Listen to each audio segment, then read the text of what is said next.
Hi, my name is Goldbeer and let's start with Lord of the Rings Battle for Middle-earth 2.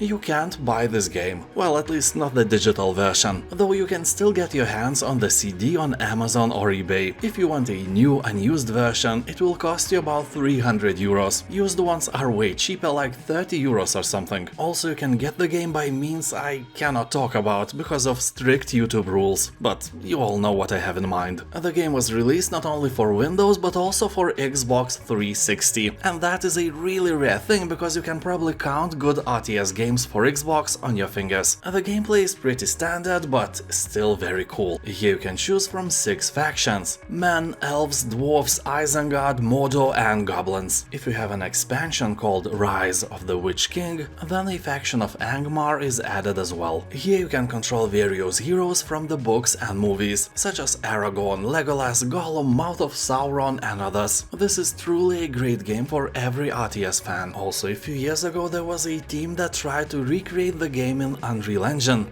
They called the project Battle for Middle-earth Reforged, and the videos they have posted were really promising. Sadly, for the last few years no new stuff was posted on their YouTube channel, so it's fair to say that this was probably just a scam. Loria. If WarCraft 2 and WarCraft 3 had a baby, Loria would be the final result. This game totally is like WarCraft 2.5. As I remember, this game wasn't free at first. The price was 10 euros when not on sale. So this is really good news, although I have no idea how the developer has managed to deal with Blizzard's legal banhammer before. In Loria you'll find 2 campaigns, 2 playable races, 6 unique heroes and quite an entertaining story. Also, this game is humoristic, full of jokes and funny sentences. If you have nostalgia for Warcraft, you won't find a better deal for your wallet, that's for sure. Battle Realms Zen Edition.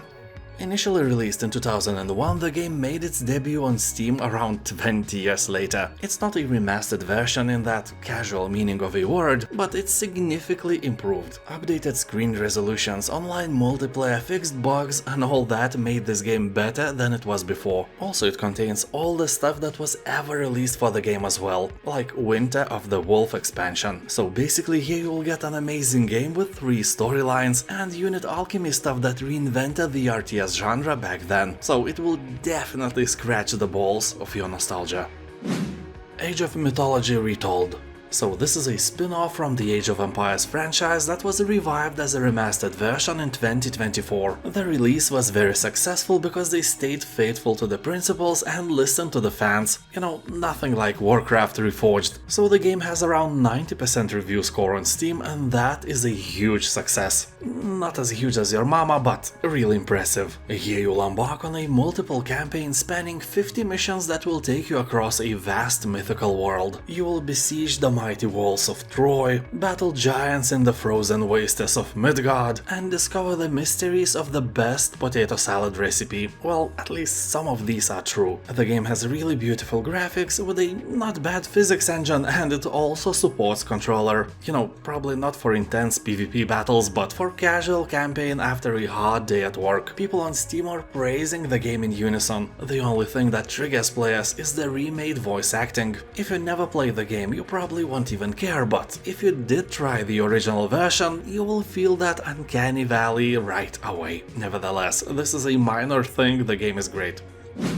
Armies of Exigo.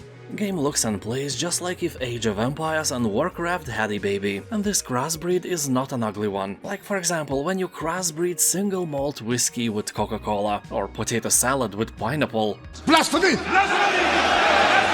No, it feels right, looks really beautiful and it is fun to play. Here you can control up to 200 units at the same time, so it's absolutely okay if you lose 1 or 2 of them. The game also has nice differences from Blizzard games. Most of the maps have subterranean level that gives a 3D feeling to the game. Also, you can use automatic unit formations, where for example archers walk behind melee units and don't die instantly because you were eating your daily dose of fermented cucumbers and had no spare hands to save them at the time. SpellForce 3 Reforced.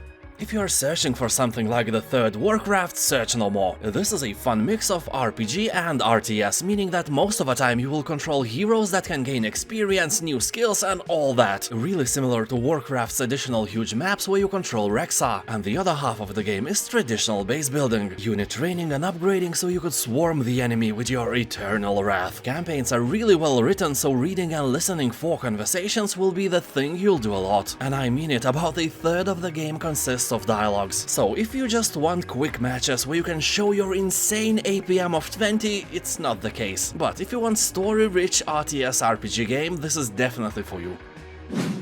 StarCraft 2.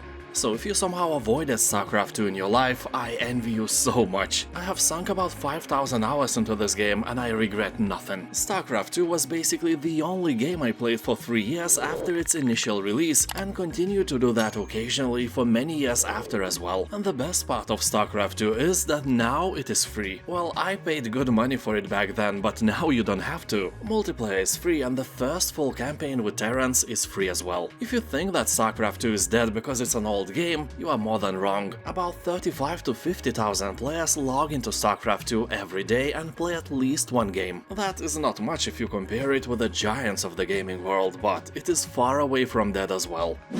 8-bit Hordes.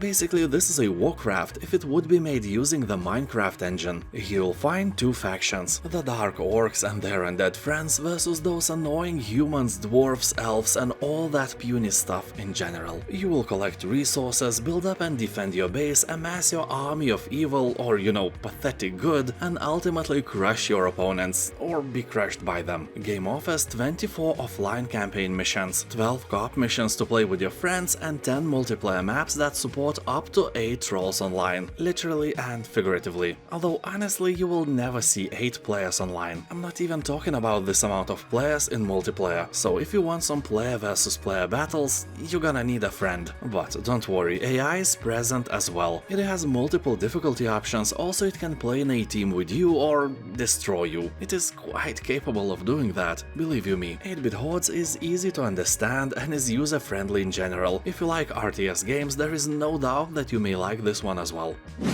Dungeons 3 and 4. Here you'll be able to unleash your dark side by creating a unique underground dungeon from an array of rooms, traps and structures. You will raise a pretty despicable army here, and your goal of course is to corrupt the land and destroy all things cute and even remotely good. Yes, you can visit the overworld here and then unleash the terror. Games have randomly generated levels and with them great replayability. Isn't it awesome, friend? Don't you think so, friend? Have you noticed have I called you a friend? It's because you are subscribed to my channel, right? Subscribe now or suffer. Yeah, that's what he said. Anyways, people on Steam are saying that games have tons of Easter eggs and nerdy references, and that is awesome. And although the third part is great and all, the fourth one steps up a bit. Dungeons here are up to 4 times larger than before, and there are many more creatures who wait for your orders to conquer the overworld. Anyway, don't be shy to start with the third, and only then move to the next level. Godsworn.